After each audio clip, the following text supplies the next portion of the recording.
Hello বন্ধুরা, সবাইকে স্বাগত জানাই স্টাডি সাকসেস কোচিং সেন্টারে।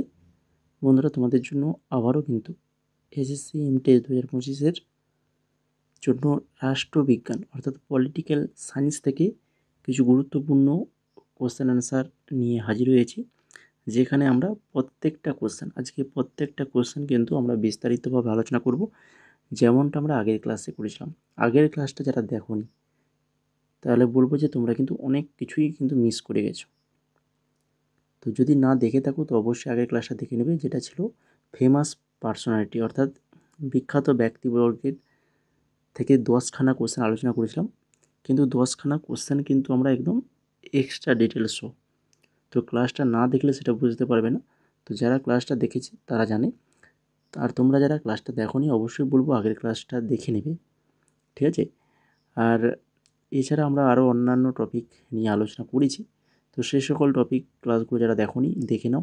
এবং এমটিএস 2024 যে এক্সাম হয়েছিল, সেই এক্সামে যতগুলো শিফট ছিল প্রত্যেকটা শিফট আমরা আলোচনা করে ফেলেছি। আর তার যদি পিডিএফ পেতে চাও তাহলে আমাদের হোয়াটসঅ্যাপ নাম্বার রয়েছে, ওইখানে হোয়াটসঅ্যাপে মেসেজ করো।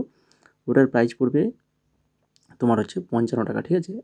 এটার এখন অফার চলছে, 99 টাকা ছিল, কিন্তু এখন এটা অফারে তোমরা পেয়ে যাবে 55 টাকায় পেয়ে যাবে, ঠিক আছে? যদি নিতে চাও হোয়াটসঅ্যাপে মেসেজ করো। আর ফ্রি মক টেস্ট, সবার জন্য ফ্রি মক টেস্ট তো রয়েছে। প্রত্যেক সপ্তাহে 2টো করে মক টেস্ট দেওয়া হয়। এই মধ্যে মোট 4খানা মক টেস্ট দেওয়া হয়ে গেছে। আজকে আমরা নতুন 1খানা মক টেস্ট দিয়েছি। মোট 4খানা মক টেস্ট দেওয়া হয়েছে জেনারেল অ্যাওয়ারনেসের উপর। তো যারা মক টেস্ট দিতে চাও সম্পূর্ণ ফ্রিতে, তাহলে তোমরা আমাদের টেলিগ্রামে চলে যাও, ওখানে লিঙ্ক রয়েছে, ওই লিঙ্ক থেকে তোমরা কিন্তু মক টেস্টগুলো অবশ্যই দেবে। আর যদি কোনো মক টেস্ট দিতে সমস্যা হয় তাহলে আমাকে মেসেজ করবে, টেলিগ্রামেই মেসেজের অপশান রয়েছে, ওখানে মেসেজ করতে পারো, ঠিক আছে? এবার চলো শুরু করি। আজকে ক্লাসের ফার্স্ট কোশ্চেন কী রয়েছে দেখো। ভারতের রাষ্ট্রপতির উদ্বোধনী ভাষণ কে প্রস্তুত করে দেন? ভারতের রাষ্ট্রপতির উদ্বোধনী ভাষণ কে প্রস্তুত করে দেন? কী হবে সঠিক অ্যান্সার? না, সঠিক অ্যান্সার হয়ে যাবে অপশান নাম্বার ই, মন্ত্রিপরিষদ। মন্ত্রিপরিষদ ভাষণ প্রস্তুত করে দেন। এখান থেকে দেখে নাও কী কী আরও মনে রাখবি, খুবই ইম্পর্ট্যান্ট। ভারতের রাষ্ট্রপতির উদ্বোধনী ভাষণ কেন্দ্রীয় মন্ত্রিসভা প্রস্তুত করে দেয়।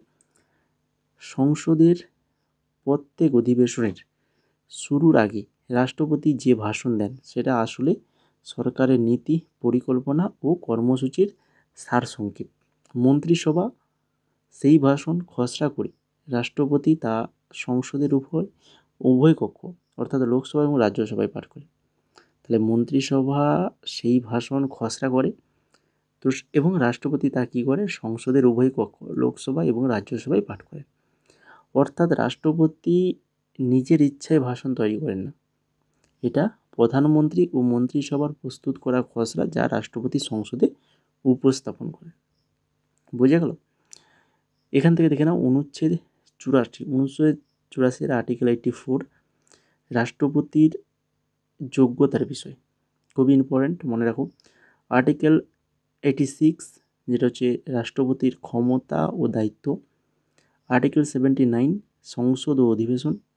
আর আর্টিকেল 72, 75 রাষ্ট্রপতির প্রশাসনিক কর্তৃত্ব ও মন্ত্রিসভা।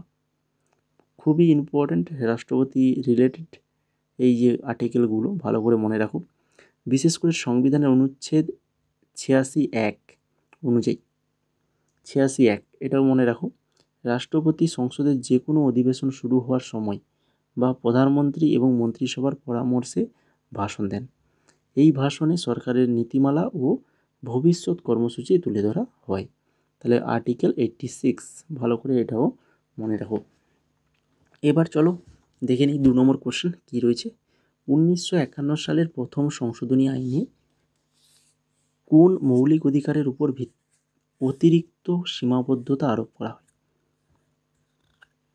কোন মৌলিক অধিকারের উপর অতিরিক্ত সীমাবদ্ধতা আরোপ করা হয়? তো সঠিক অ্যান্সার হবে মতামত প্রকাশের স্বাধীনতা। মতামত প্রকাশের স্বাধীনতা এখানে সঠিক অ্যান্সার। এখান থেকে দেখে নাও খুবই ইম্পর্ট্যান্ট তথ্য।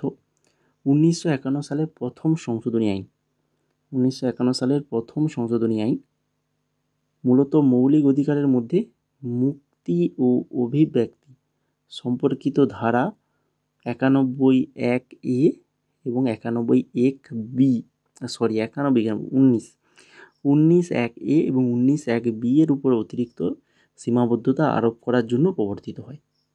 1951 সালের প্রথম সংশোধনী আইন মূলত মৌলিক অধিকারের মধ্যে মুক্তি ও অভিব্যক্তি সম্পর্কিত ধারা 19(1)(a) এবং 19(1)(b) এর উপর অতিরিক্ত সীমাবদ্ধতা আরোপ করার জন্য প্রবর্তিত হয়।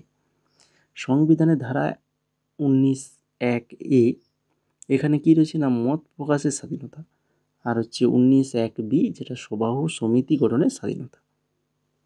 খুবই ইম্পর্ট্যান্ট, ভালো করে ধারাগুলো মনে রাখো, কোনটার সাথে কোনটা যুক্ত, এগুলো মনে রাখতে হবে। এরপরে দেখো 3 নম্বর কোশ্চেন, ভারতের সংবিধানের কোন অনুচ্ছেদ সংসদকে আইন দ্বারা নাগরিকত্ব নিয়ন্ত্রণ করার ক্ষমতা দেয়? সংসদকে আইন দ্বারা নাগরিকত্বের নিয়ন্ত্রণ করার ক্ষমতা দেয় কোন অনুচ্ছেদ? সঠিক অ্যান্সার অপশন নাম্বার সি, অনুচ্ছেদ নম্বর 11 নম্বর অনুচ্ছেদ।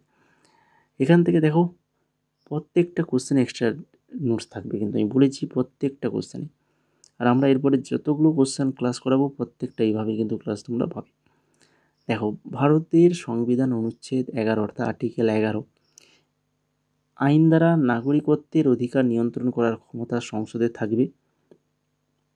তারপরে কি না হচ্ছে, স্বাধীনতার পর 1950 সালে 26শে জানুয়ারি থেকে সংবিধান কার্যকর হলে নাগরিকত্ব সংক্রান্ত নিয়ম প্রথমে পার্ট 2 অর্থাৎ আর্টিকেল 5 থেকে 11 দ্বারা নির্ধারিত হয়। অনুচ্ছেদ 5 থেকে 10 নাগরিকত্বের প্রাথমিক শর্ত নির্ধারণ করে। ঠিক আছে, আর প্রয়োগ ও উদাহরণ দেখে নাও। প্রয়োগ ও উদাহরণে কী রয়েছে না হচ্ছে, আর্টিকেল 11 এর ক্ষমতার ব্যবহার করে সংসদ বিভিন্ন আইন প্রণয়ন করেছে, যেমন কি দ্য সিটিজেনশিপ অ্যাক্ট 1955 নাগরিকত্ব প্রাপ্তির প্রক্রিয়া, শর্ত ও সীমাবদ্ধতা নির্ধারণ। পরবর্তীতে এই আইন সংশোধন করা হয়েছে বিভিন্ন সময়, যেমন 1986-তে, 2003, 2019। ঠিক আছে, খুবই ইম্পর্ট্যান্ট। এক্সট্রা নোটসগুলো ভালো করে মনে রাখো, কোশ্চেন আনসারের সাথে সাথে এক্সট্রা নোটসগুলো ভালো করে মনে রাখো। 4 নম্বর কোশ্চেন দেখো, রাজ্যের হিসাব সম্পর্কিত ভারতের মহা হিসাব নিরীক্ষক অর্থাৎ ক্যাগের প্রতিবেদন কাকে উপস্থাপন করা হয়? ভারতের মহা হিসাব নিরীক্ষক প্রতিবেদন কাকে উপস্থাপন করা হয়? সঠিক অ্যান্সার হবে সংশ্লিষ্ট রাজ্যের রাজ্যপাল। সংশ্লিষ্ট রাজ্যের রাজ্যপাল। এখান থেকে দেখে নাও, ভারতের রাজ্যের হিসাব সম্পর্কিত মহা হিসাব নিরীক্ষকের প্রতিবেদন সরাসরি রাজ্য বিধানসভার কাছে উপস্থাপন করা হয়। বিধানসভায় উপস্থাপন করা হয়, এটাও মনে রাখো কথাটা।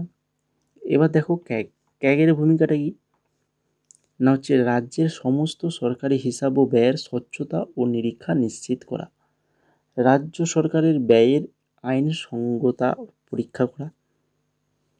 প্রতিবেদন উপস্থাপনের ধারা, ক্যাগ রিপোর্ট রাজ্যের গভর্নরের মাধ্যমে রাজ্য বিধানসভায় জমা দেন, রাজ্যসভা তা পর্যালোচনা করে প্রয়োজনীয় ব্যবস্থা গ্রহণ করে। এরপরে দেখো 5 নম্বর, লোক আদালতের রায় দেওয়ানি আদালতের ডিগ্রির সমতুল্য এবং চূড়ান্ত ও বাধ্যতামূলক কেন? লোক আদালতের রায় দেওয়ানি আদালতের ডিগ্রির সমতুল্য এবং চূড়ান্ত ও বাধ্যতামূলক কেন? কারণ হচ্ছে আপিলের সুযোগ নেই, এখানে কোনো আপিলের সুযোগ নেই।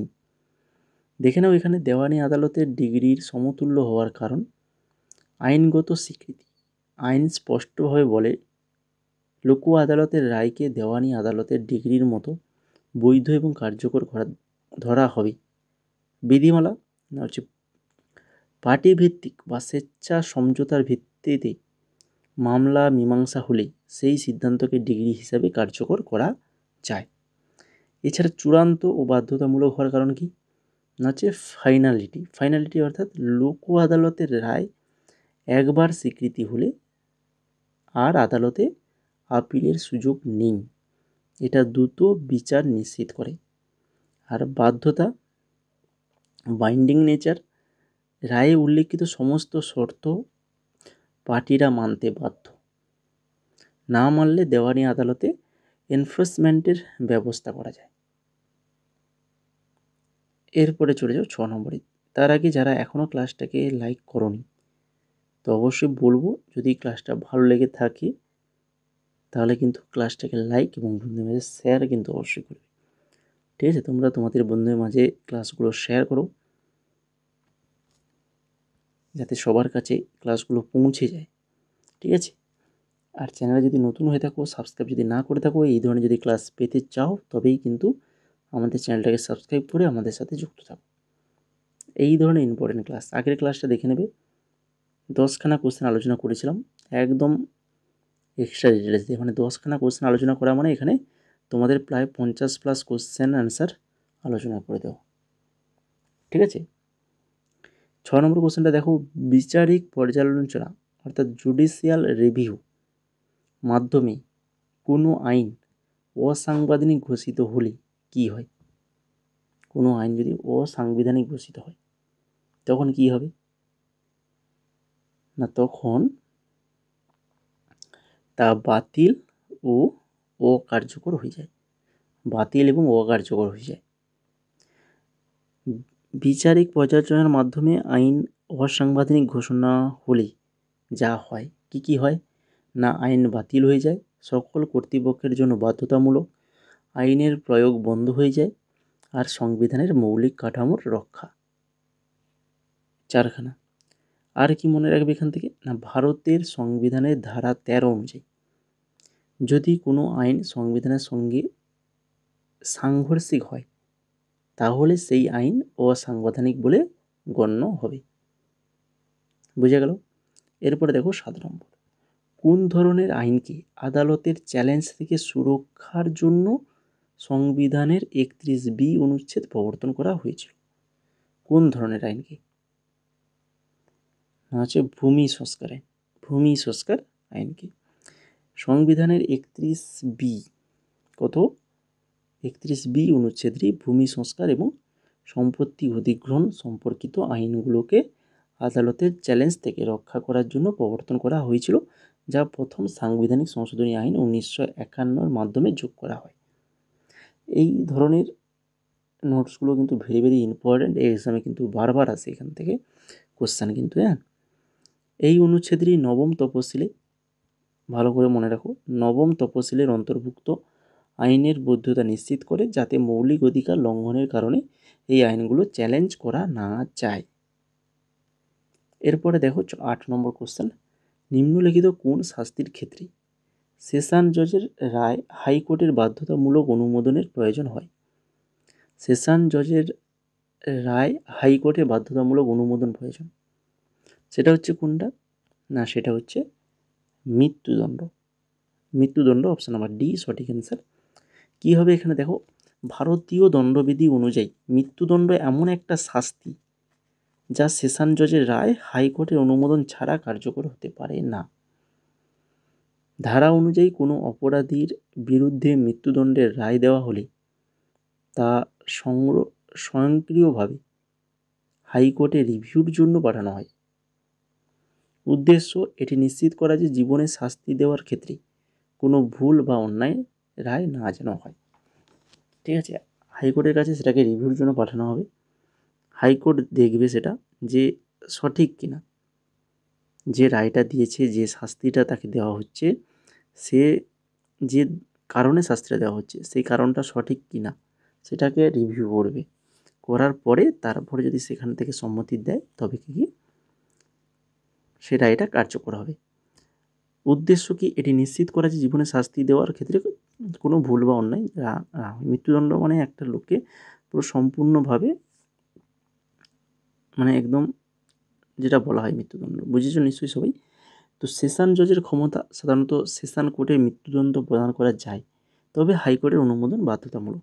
ঠিক আছে, মৃত্যুদণ্ড প্রদান করতে পারেন সেশন কোর্ট, সেশন জজের ক্ষমতা, কিন্তু সেটা হাইকোর্টের অনুমোদন বাধ্যতামূলক। এরপরে তোমাদেরকে বলে দিই, তোমরা যারা আমাদের MTS 2025-এর নোটস পারচেজ করোনি, তো যদি তোমরা করতে চাও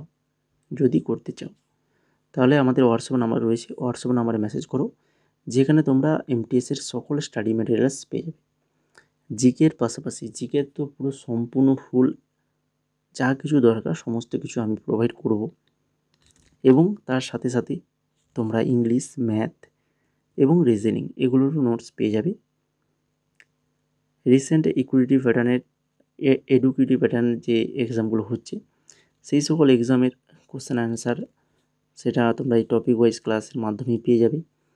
আর হচ্ছে এটার প্রাইস কত রইবে না হচ্ছে 199 টাকা। 199 টাকায় আমাদের এমটিএসের ফুল কম্বো ব্যাচ তোমরা জয়েন হতে পারো। পেমেন্ট করলে স্ক্রিনশট পাঠালে তারপরে তোমাদেরকে টেলিগ্রাম পেড গ্রুপে অ্যাড করে দেওয়া হবে, যেখানে তোমরা সকল প্রকার নোটসগুলো পেয়ে যাবে।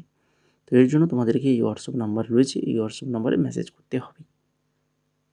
যদি নিতে চাও বা ডেমো যদি দেখতে চাও আমাদের টেলিগ্রামে চলে যাও, ওখানে ডেমো দেখবে, দেখে পছন্দ হলে বা আমাদেরকে মেসেজ করবে। যদি ডেমো দেখতে চাও তাহলে দেখিয়ে দেব, তারপরে যদি পছন্দ হয় তবে কি গিয়ে নেবে, ঠিক আছে। তো এখন দেখো 9 নম্বর কোশ্চেন, কোন অনুচ্ছেদ ও তফসিলে রাজ্য ও কেন্দ্রশাসিত অঞ্চলগুলির নাম ও পরিসর অন্তর্ভুক্ত আছে? রাজ্য ও কেন্দ্রশাসিত অঞ্চলগুলির নাম ও পরিসর অন্তর্ভুক্ত রয়েছে, সেটা হচ্ছে প্রথম তফসিলি অনুচ্ছেদ 1 ও 4।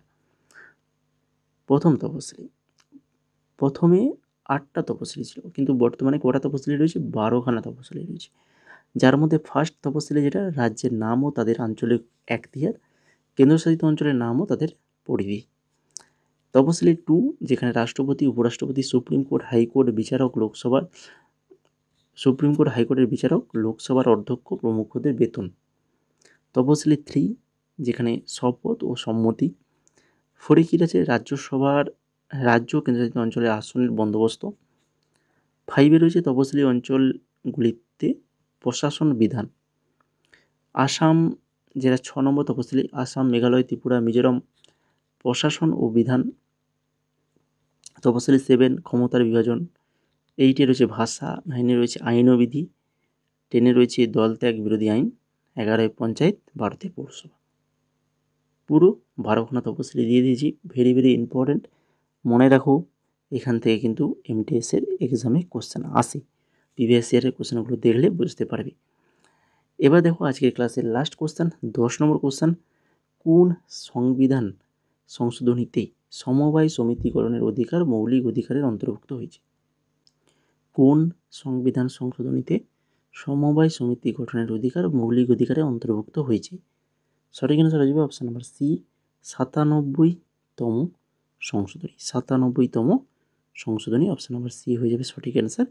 এখান থেকে কি কি জানবে না, যে 97তম সংশোধনী দ্বারা সমবায় সমিতি শব্দটি আর্টিকেল 19(1)(c)তে যুক্ত করা হয়, অর্থাৎ সমবায় সমিতি গঠনের অধিকারের মৌলিক অধিকার স্বীকৃতি দেওয়া হয়।